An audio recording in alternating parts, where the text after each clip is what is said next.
دیکھنے اور سننے والوں کی خدمت میں محبت بھرا سلام۔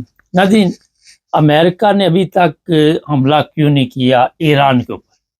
یہ سوالیہ نشان ہے کیونکہ تیاری مکمل تھی، اور کل کیا رپورٹ آئی ہے وہ بھی ہم نے بتائی تھی۔ جو تازہ صورتحال ہے، عبدالقیوم صاحب ہمارے ساتھ ہے۔ سر ذرا بتائیے ہمارے دیکھنے والوں کو۔ صاحب، ہم نے 2-3 دفعہ ایک چیز لوگوں کو بتائی تھی کہ چائنا اور رشیا کبھی بھی ایران کے اوپر حملہ نہیں کرنے دیں گے، کیونکہ رشیا نے یہ کہا کہ وینزویلا کے صدر کو امریکہ نے اٹھایا، یہ اس کا گراؤنڈ تھا، اس کے نزدیک تھا، وہ کمزور ملک تھا، سپر پاور کے طور پہ وہاں سے اس کو اٹھا کے لے گئے۔ یہ ہمارا گراؤنڈ ہے، یہ رشین صدر نے بولا یہ ایشیا ہمارا گراؤنڈ ہے، ابھی تو ادھر آ، پھر ہم دیکھتے ہیں تم کیسے ہمارے بندوں کو اٹھاتے ہو۔ تو رشین نے یعنی جو خبریں ہیں، لائیو خبریں ہیں کہ رشیا نے اپنے دنیا کے لیٹسٹ جو جہاز سے فائٹرز Su-57 اور لیٹسٹ میزائل اور ہیلی کاپٹرز وہاں پہ ایران میں ڈراپ کیے فوراً۔ یہ جیسے ان کے کارگو، ملٹری کے کارگو جہاز سے لگاتار آ رہے تھے تہران میں، ادھر چائنیز نے، مقصد یہ عجیب خبر ہے، چائنیز نے اپنے لیٹسٹ جہاز جو ہے ان کا وہ وہاں پہ 35 وہاں پہ انہوں نے بھیجے۔ لائیو پائلٹ ان کے اپنے ہی تھے، لازمی بات ہے، وہ ان کے جہاز ہے تو پائلٹ ان کے تھے۔ اور اسی طرح انہوں نے اپنے کچھ میزائل لیٹسٹ جہازوں کو ہٹ کرنے کے لیے امریکن کو وہاں پہ کیے، اور ان کے بندے آئے، جہاز آئے کارگو سینٹر۔ یہ سب چیزیں امریکہ کو پتہ لگ گئی کہ یہ تو یہاں پہ یہ کچھ ہو رہا ہے بھائی۔ تو انہوں نے، وہ کہتے ہیں کہ قطر میں اپنے جو اس کا اٹیکنگ فورس تھی اس کو بتا دیا تھا کہ اٹیک کرو، لیکن جب انہوں نے بتایا کہ وہاں تو چائنیز اور رشیا کے لیٹسٹ طیارے ہوا میں پھیر رہے ہیں اور میزائل ان کے ساتھ لگے ہوئے ہیں، تو یہ تو بڑا مشکل ہو، تو جہاز ہمارے گرا دیں گے۔ تو فوراً کہتے ہیں کہ ٹرمپ نے ریورس کیا فیصلہ وہاں سے، نہیں ابھی اٹیک بند کر دو، نہیں اٹیک کرنا۔ تو یہ اکثر یہ طاقت کی جنگ ہے، مائٹ از رائٹ۔ ابھی وہاں پہ وینزویلا میں کمزور ملک تھا، گھر سے اٹھا کے اس کو لے گئے، جو کہ دنیا نے کنڈیمڈ کیا اور انٹرنیشنل لا کے خلاف سب کچھ ہوا۔ یہ یورپین یونین نے بھی کہا، دنیا نے کہا، سب لوگوں نے وہاں پہ سیکورٹی کونسل میں یہی کہا کہ انٹرنیشنل جو لا ہے بنا ہوا ہے جس کو مانتا کوئی نہیں ہے۔ آپ کو پتہ ہی ہے اسرائیل کے خلاف، وزیر اعظم کے خلاف اریسٹ وارنٹ ہے، وہ امریکہ میں جا رہا ہے، گھوم پھر رہا ہے، کوئی پوچھتا نہیں ہے۔ اور بھی بے شمار جو سیکورٹی کونسل پاس کرتی ہے، یہ یونائٹڈ نیشنز کا سربراہ کہتا ہے، کوئی مانتا نہیں اس کو، مانتا ہے تو کوئی نہیں، لیکن قانون ہے۔ لائک وائز پورے ایران کے اوپر کل عجیب ایک چیز رہی ہے مبارک صاحب کے چائنا اور رشیا کے جہاز اور ہر چیز وہاں پہ گھومتی رہی ہے، اور انہوں نے ان کو کھلی وارننگ دی تھی آ جاؤ، تو یہ پھر نہیں گئے وہاں پہ۔ لازم بات ہے، ابھی یہ اس نے جیسے پیوٹن بولا یہ ہمارا گراؤنڈ ہے، اپنے گراؤنڈ میں تم نے اس کو مارا، ابھی ہمارا گراؤنڈ آ جائے ادھر پھر، تو وہ ختم، بس اتنی تھی نا۔ اچھا، یہ بھی اطلاع ہے کہ اسلامی ممالک نے تعاون نہیں کیا، یہ کہاں تک درست ہو سکتا ہے آپ کے خیال میں؟ یہ صحیح بات ہے مبارک صاحب، یہ ہمیشہ آپ سوچیں، اسلامی ملک کبھی بھی نہیں، امریکہ کے لیے نہیں، ایران کے لیے میں بات کر رہا ہوں، ایران کی مدد کبھی بھی نہیں کرتے۔ نہیں، لیکن انہوں نے امریکہ کو بھی کہا کہ ہمارے جو یہاں پہ ہماری بیس جو ہے وہ استعمال نہیں ہوگی، یا ہمارے ہوائی اڈے استعمال نہیں ہوں گے۔ یہ کیا بات ہے، جب اڈے وہاں پہ مبارک صاحب جنہوں نے دیے ہوئے ہیں، وہاں ان کی فوج بیٹھی ہوئی ہے، وہاں جہاز کھڑے ہیں، اڈے تو انہوں نے دیے ہوئے نا، تو پھر کس طرح کو کہہ سکتا ہے کہ یہ اڈا نہیں استعمال ہوگا؟ یہ تو ان کے کرائے کے ٹٹو ہیں سارے، یہ تو کیسے روک سکتے ہیں ٹرمپ کو؟ کبھی بھی نہیں روک سکتے۔ ٹرمپ نے جو ڈیسیژن دیا تھا اور کہتے ہیں جہاز اڑنے بھی والے تھے، تو یہ ڈیسیژن سب چینج ہو گیا جب ان کو پتہ چلا کہ ایران میں نئی سچویشن پیدا ہو گئی ہے، وہاں تو رشین اور چائنیز گھوم رہے ہیں ہوا میں۔ تو یہ سارا اگر ایسی بات ہوتی مبارک صاحب، تو غزہ میں پہ کیوں نہیں پھر مسلمان جو اوپر سے گلے سے اوپر سے کہہ رہے تھے بند کرو، تو کیوں مانا نہیں اسرائیل نے اور ٹرمپ نے؟ ٹرمپ اس کو سپورٹ کر رہا تھا، اسرائیل مار رہا تھا۔ ٹرمپ آج تک نہیں بولا کیوں مارا ان کو، لاکھوں دنیا مار گئی، تو اسرائیل ان کو آج بھی مار رہا ہے، تو ٹرمپ یا عربوں کی بات تو نہیں مانی جا رہی نا۔ تو یہ ایک شوشہ ہے، ابھی چونکہ ان کا منہ کالا ہوا ہے بہت برے طریقے سے ایران کے اوپر اٹیک کرنے سے، اربوں کا منہ کالا ہوا ہے، چونکہ اربوں نے سارے اڈے دیے ہوئے ہیں، تو اس لیے اس کو شاید دھونے کے لیے کچھ کوشش کی ہوگی، لیکن کوئی بھی ذی شعور آدمی نہیں مانتا اس بات کو۔ اچھا سر جی، اب امریکہ کیا کرے گا؟ وہ تو کہتا ہے یہ گورنمنٹ ہر صورت جائے گی، اب اندر سے انہیں توڑیں گے؟ کبھی بھی نہیں۔ ابھی انہوں نے بہت، ان کی گرپ مضبوط ہو گئی ہے مبارک صاحب، ان کی بہت زیادہ گرپ جب سے یہ چائنیز اور رشین ان کو سپورٹ دیا ہے، اندر سے ان کی فوج جو ہے وہ لگی ہوئی ہے پکڑنے کے لیے، وہ جو وہ کہتے ہیں ہمارے ایجنٹ سے چھپے ہوئے ہیں۔ کل ایک کو پکڑ کے ہم نے بات کی تھی، اس نے بولا کہ ہم فیل ہو گئے، ہم نے بہت بڑی پلاننگ کی تھی، ایک بندہ انہوں نے ایجنٹ پکڑا جس کو وہ پھانسی دینے والے ہیں۔ تو ابھی کچھ بھی نہیں ہونے والا، ابھی بالکل پرسکون ہو گیا ماحول، کیونکہ یہ سب کچھ باہر سے ہو رہا تھا، اندر سے تو کوئی بھی نہیں کرتا۔ ہمارے ملک سے پاکستان اندر سے ہو رہا ہے۔ اچھا سر، یہ بتائیے کہ اس کے اوپر اتنی پابندیاں، وہ اس کی کرنسی ختم کر دی، سب کچھ کر دیا، اب کیا کرے گا ایران؟ دیکھیں ایران ویسے بھی مبارک صاحب، ایران جو ہے وہ اس کے پاس دنیا کی ہر چیز ہے، وہ کھانے پینے کے لیے ان کا اپنا سارا جو وہاں اویلیبل ہے، تیل وہ بیچ رہا ہے، چائنیز اور رشین اس کے ساتھ ہیں، ساؤتھ شمالی کوریا بھی جو پپو ہے اس نے بھی کل بڑی سخت وارننگ دی امریکہ کو کہ خبردار تو ادھر نہیں آنا ورنہ میں اسرائیل پہ ایٹم بم مار دوں گا۔ یہ دیکھو نا، ایک خبروں میں ایک چیز چل رہی ہے۔ تو ایران کوئی غریب ملک نہیں ہے، ایران انڈیا کو تیل دے رہا ہے، ایران پاکستانیوں کو بھی دے رہا ہوگا، جیسے لوگ کہتے ہیں یہ بلیک ہوتا ہے وہاں سے بارڈر سے، ایران کبھی بھی بھوکا نہیں مرے گا۔ یہ ساری جو پابندیاں شدیاں ہیں، یہ ساری میرے خیال میں چائنا کے اوپر کتنی پابندیاں ہیں، رشیا کے اوپر کتنی پابندیاں ہیں، وہ مرے تو نہیں ہے، اسی طرح یہ ایران بھی نہیں مرے گا۔ عرب جو ہے یہ آپ کو پتہ ہے کہ منافق ہے، یہ اوپر سے ان کے ساتھ میں تمہاری مدد کروں گا، اندر سے امریکہ کے ساتھ ملے ہوئے، تو کبھی بھی ایران گرنے والا ملک نہیں ہے۔ بہت شکریہ۔ مہربانی ناظرین، یہ ہمیں کل ہی اطلاع ملی تھی کہ وہاں پہ روس اور چائنا نے کارروائی ڈالی ہے، جس کی وجہ سے امریکہ خاموش ہے۔ جو رضا شاہ پہلوی کا بیٹا ہے، اس کے بیانات جو ہے اس وقت سوشل میڈیا پہ چلائے جا رہے ہیں، وہ کہتا ہے میں اسرائیل کو بھی مان لوں گا اور ایٹمی قوت بھی نہیں ہم بنیں گے، جو امریکہ بہادر کہے گا اسی طرح میں کروں گا۔ اور یہ میں بتا دیتا ہوں، میں کئی دفعہ یہ ذکر کرتا رہتا ہوں کہ پچھلی تاریخ نکال لیں، صلاح الدین ایوبی کا دور نکال لیں، اس وقت بھی اسی طرح یہودیوں کے ساتھ مل جاتے تھے جا کے منافق جو ہوتے تھے، اور وہ نام کے مسلمان، وہ مسلمان کا تو صرف لیبل استعمال کرتے اور وہ مل کر پھر مسلمانوں کو نقصان پہنچاتے۔ یہ نہیں کہ عام غیر بندے، وہ رشتہ دار بھی ایسے ہی کام کرتے، قریبی جو ہوتے تھے، فیملی والے، اقتدار کے لالچ میں تمام حدیں جو ہے وہ بندہ بھول جاتا ہے، لیکن یاد انہیں کو کیا جاتا ہے جو بہادر ہوتے ہیں، لعنت ان پہ ڈالی جاتی ہے، جس طرح پاکستان کے کئی لیڈر ہیں ان پہ آج بھی لعنت پڑتی ہے، لوگ لعنتیں ڈالتے رہتے۔ تو میرا خیال ہے کہ امریکہ اب سوچ سمجھ کے یہ قدم اٹھائے گا، مگر آرام سے نہیں بیٹھے گا۔ چینل کو سبسکرائب کریں، جڑیں ہمارے ساتھ۔ سب دیکھنے اور سننے والوں کی خدمت میں محبت برا سلام۔ عرفان احمد خان صاحب جرمنی سے ہمارے ساتھ ہیں۔ خان صاحب، کیا جرمنی سے اپڈیٹ ہے؟ جرمنی سے اپڈیٹ ظاہر ہے کہ دنیا کے اندر جو طوفان مچا گیا ایران کا اور وینزویلا کا اور آپ کے گرین لینڈ کا، وہی جرمنی میں بھی زیادہ ڈسکس ہو رہا ہے۔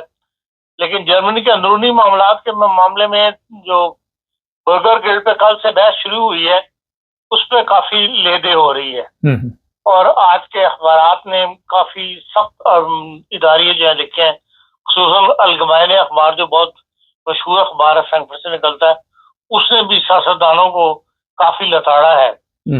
بات یہ ہے کہ جو جرمنی میں برگر گلڈ کو دو حصوں میں تقسیم ہو گیا تھا، جو یوکرائن سے آنے والے تھے ان کو یہ 563 یورو دے رہے تھے، اور جو سوشال ملتی ہے بندے کو وہ 455 یورو مل رہی تھی۔ اب یہ ختم کر دیا گیا ہے، جو ابھی تک برگر گلڈ میں جو سٹیپ بائی سٹیپ جو کام ہو رہے ہیں، جو دسمبر میں کیبنٹ نے منظوری دی تھی، جرمن کیبنٹ نے جو فیصلے کی منظوری دی تھی، وہ فیصلہ اب پارلیمنٹ سے منظوری کے لیے کل سے پیش ہوا ہوا ہے، منگل سے بلکہ، اور اس کے اوپر جو بحث ہو رہی ہے، تو اس میں اب یوکرائن سے کہہ دیا گیا ہے کہ بھئی آپ 1 اپریل کے بعد سے آپ کو کوئی اسپیشل اسٹیٹس کا ویزا نہیں ملے گا، بلکہ آپ بھی جو آنا یہاں اسٹے کرنا چاہتا ہے اس کو اسائلم لینا پڑے گا. وہ یہاں پر اسائلم لے، اور پھر جو اسائلم کے قانون کے تحت جو برتاؤ دوسروں کے ساتھ کیا جاتا ہے وہی ان کے ساتھ کیا جائے گا.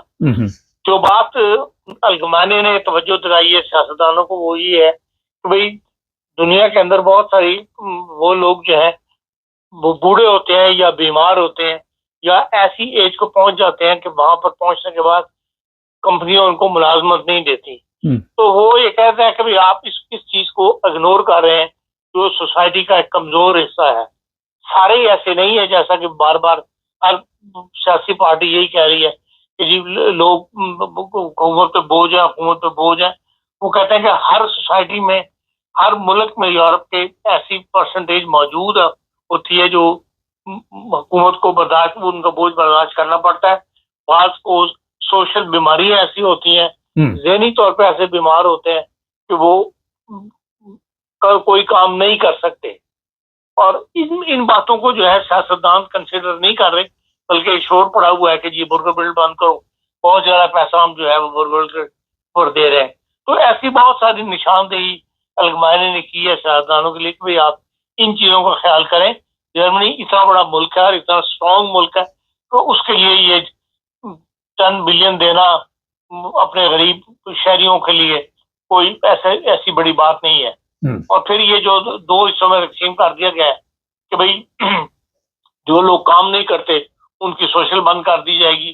ان کا یہ بھی جرمن کے گرونڈ گزرٹس کے خلاف ہے کہ بھئی ہر بندے کو جو اس ملک میں رہ رہا ہے اس کو روٹی پرووائڈ کرنا یا اس کی جو ضروریات زندگی کی پرووائڈ کرنا جو ہے وہ حکومت کی ذمہ داری ہے. تو عام طور پہ بحث میں یہ سیاستدانوں کی طرف سے کہا جا رہا ہے کہ جی جس میں زیادہ غیر ملکوں کو وہ پوائنٹ آؤٹ کرتے ہیں کہ جی وہ کورسز جو دیے جاتے ہیں وہ کورسز نہیں کرتے، حکومت کا خرچہ بھی ہوتا ہے وہ کورسز پاس نہیں کرتے، اور اسی طرح زبان کی طرف توجہ نہیں دیتے، یا جو سہولیات گورنمنٹ دیتی ہے کام ڈھونڈنے کے لیے ان کے اوپر بہانے بناتے ہیں. تو ایسے لوگوں کا جو ہے برگر گرل جو ہے مکمل بند کر دیا جائے. اصل میں اس ریفرنس میں جو ہے بات اسمبلی میں کل ہوتی رہی ہے، تو اس کے اوپر جو الگمانی نے ان امور کی طرف توجہ دلائی ہے. ایک اور چیز جو بہت زیادہ تنقید کا نشانہ بن رہی ہے وہ جو CSU ہے بائرن کی پارٹی، اس نے جو پالیسی پیپر شائع کیا ہے اپنا 2026 کے اندر، اس میں انہوں نے کلیئر لکھا ہے کہ ہم اپنے صوبے سے اسائلمز کی جو ڈپورٹیشن کی فلائٹس ہیں ان کی تعداد بھی بڑھائیں گے، اور جو ڈپورٹیشن ہے اس کی تعداد بھی جو ہے وہ جو اسائلم جو ہے ان کو بھی مطلب ختم کر دیا جائے گا، یا ان کو اسائلم جو ہے وہ لوگوں کو نہیں دیے جائیں گے. تو اس کے اوپر بھی کافی تنقید ہو رہی ہے کہ بھئی ایک تو یہ ہے کہ بھئی آپ ایک حکومت کا حصہ ہیں، اسائلم دینا جو ہے یہ ایک مرکزی قانون ہے، مطلب جنیوا کنونشن کے تحت اس کو حکومت پر جرمنی نے سائن کیا ہوا ہے، کسی صوبے نے سائن نہیں کیا کہ وہ اپنی پالیسی جو ہے وہ علیحدہ بنا دے. اور پھر آپ ایک اتحادی حکومت ہے، آپ کی اتحاد کے اندر سے آپ کو جو بیان ایسا دینا چاہیے وہ مل کر دینا چاہیے. اس لیے CSU کی یہ پالیسی جو ہے اس کے اوپر شدید تنقید کی جا رہی ہے. نہ وہ یہ پالیسی یہ صرف ووٹ بینک حاصل کرنے کے لیے کہ جو اگلے جو الیکشن آنے ہیں ان میں ان کو ووٹ پڑے تو ان کے ووٹ جو ہے وہ تو منٹوں تک 12 تک محدود ہے.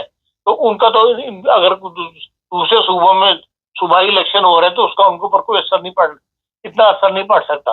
اس لیے انہوں نے کہا کہ یہ صرف ووٹ بینک حاصل کرنے کے لیے ایک ایسی پالیسی کا اعلان کیا جا رہا ہے جس کا ان سے تعلق نہیں ہے، یا وہ انڈر سارا کچھ انہیں کے انڈر محتاط نہیں آتا. ہاں وہ اپنے صوبوں سے اگر ڈیپورٹیشن کی فلائٹس بڑھانا چاہتے ہیں تو اس کے لیے بھی ان کو لیگل راستہ جو ہے وہ اپنانا پڑے گا. اس سے خواہ کی ایک غیر ملکوں میں خوف کی فضا پیدا کرنے کی کوشش کی گئی ہے. یہ بھی ایک کافی تنقید ان باتوں پر. یہی اسی قسم کے حالات مطلب کہہ سکتے ہیں جو جرمنی کی اندرونی پالیٹکس ہے اس میں بیان کرنے والے ہیں. ہاں سر، جو لوگ آ چکے ہیں یوکرائن کے وہ تو اسی طرح چلتے رہیں گا. نئے آنے والوں کے لیے یہ ہوگا سیاسی پناہ لینی پڑے گی. نئے آنے والے کیونکہ جو 1 اپریل کے بعد آئیں گے ان کے لیے انہوں نے کہہ دیا کہ وہ یہاں پر اسائلم دیں گے. اچھا، ایک اور یہاں پہ بڑا اہم سوال ہے مختلف انہوں نے بنائے ہوئے ہیں، جو لوگ برگا گیٹ لیتے ہیں ان کے لیے کالج وغیرہ یا ایسی جگہ بنائی ہوئی ہیں، لیکن جو میں نے چیک کیا خاصا وہاں ٹائم ضائع کرتے ہیں، کوئی رزلٹ تو وہاں سے نکلتے نہیں، اور وہ بھی اتنا خرچہ گورنمنٹ کے اوپر پڑتا ہے۔ لیکن ان میں بعض اسکول تو واقعی بعض تو ایسے اسکول ہیں جو پیسہ کمانے کے لیے لوگوں نے فوری طور پہ کھول لیے، خاص طور پر آئی ٹی وغیرہ کے یا کمپیوٹر سکھانے کے ایسے، اور وہاں پہ انسان اتنا کچھ نہیں سیکھتا، لیکن بعض تو بڑا سیریسلی مطلب جو ہاسپٹلوں میں وغیرہ کروانے کا نظام ہے ان کا، یا جو نہیں وہ ٹھیک ہے، لیکن خاصا وہ ٹھیک ہے، اس میں تو کوئی ہاں جی وہ تو زبردست چل رہا ہے، مگر جو لوگ کام پہ نہیں جاتے ان کو کہتے ہیں فلاں جگہ پہ چلے جاؤ، وہاں 10-20 لوگ اکٹھے ہو کے گپے شپے لگا کے، کوئی سمجھ کسی کو آتی نہیں اور وہ خرچہ پڑتا ہے۔ خیر خاصا تھوڑا سا انٹرنیشنل حالات پہ نظر ڈالتے ہیں، وہ یہ ہے۔ اچھا اس میں ایک سوال رہ گیا کہ جو عام پبلک ہے اس کو، جو فرض کرے جرمن نیشنل ہے یا ریزیڈنٹ پرمٹ ہے، ان کو اب اس سے کوئی فرق نہیں پڑے گا؟ کوئی ایسے قوانین نہیں آ رہے برگا گلڈ کے متعلق؟ نہیں، برگا گلڈ کی جو فائنل شکل آئے گی وہ ابھی اسٹیپ بائی اسٹیپ بحث ہو رہی ہے جو کیبنٹ نے پاس کیا ہے، تو جو فائنل شکل جب سامنے آئے گی تو ابھی ساری باتیں پتہ لگیں گی۔ ابھی تو جو کچھ کل کی بحث میں آیا وہی نظروں سے گزرا جی۔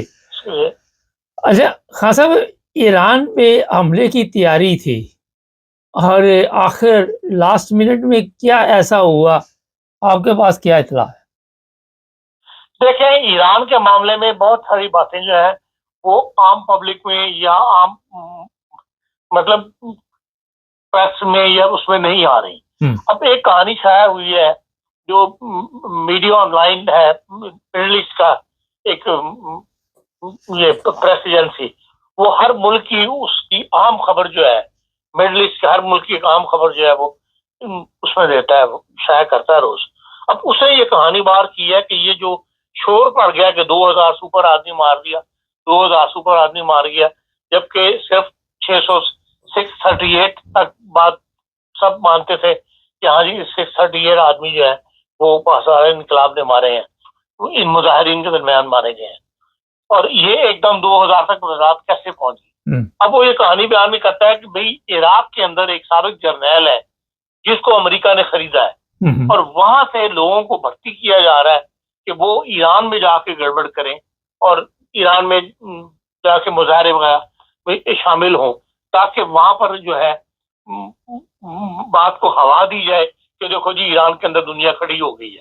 وہ کہتے ہیں ایران کے عوام جو ہے لوگ وہ اتنے زیادہ مظاہروں میں شامل نہیں ہو رہے جتنے کہ باہر سے لائے جا رہے ہیں۔ 6 جنوری سے وہ کہتا ہے کہ یہ سلسلہ شروع ہوا ہے، وہاں پر $600 ہر جانے والے کو دیے جاتے ہیں۔ 11 جنوری کی رات کو وہ کہتا ہے 60 بسیں بھر کے عراق سے ایران بھجوائی گئیں جن میں نوجوانوں کے ساتھ، اور یہ وہ لوگ تھے جنہوں نے وہاں جا کر مسجدوں پر بھی حملے کیے اور مارکیٹوں پر بھی حملے کیے تاکہ اس بات کو ہوا دی جا سکے، اور ان کو یقیناً پاسداران انقلاب نے پھر مارا ہے۔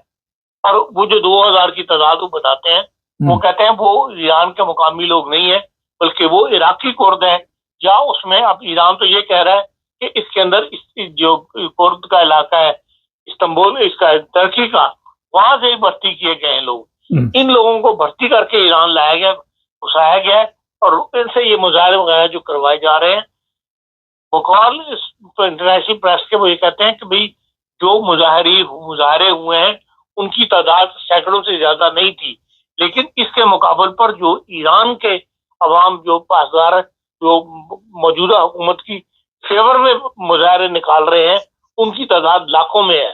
ایک مظاہرہ وہ کہتا ہے 3 لاکھ افراد جو تھے سڑک پہ، وہ تو نہ تو انٹرنیشنل پریس دکھا رہا ہے یا نہ دنیا ان کے اس خبروں سے باخبر ہے۔